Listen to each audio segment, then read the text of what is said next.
Good evening everyone. Ayan, may bad news na naman tayo. Grabe, nakita niyo sa TikTok. Ito talaga si TikTok, napaka-updated. So, sunod-sunod yung mga pangyayari natin.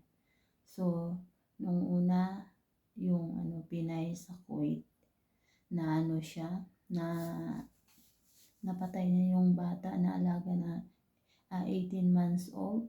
Tsaka sinundan dito sa Saudi yung isang Pilipino na na-hold up ng Pakistani driver. Naalala niyo ba yun? Bago lang din. Tapos ngayon naman may balita na naman na nakita ko pa din to sa TikTok pa rin. 2 months na pala itong nawala, or 2 months na itong pinatay at inilibing lang sa garden. Napatay siya ng amo niya.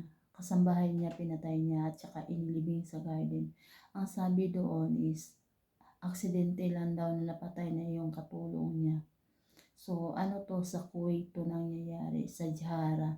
So, so mga kabayan, ingat talaga tayo mga kabayan. Ingat-ingat po talaga at laging pray at dasal po kayo.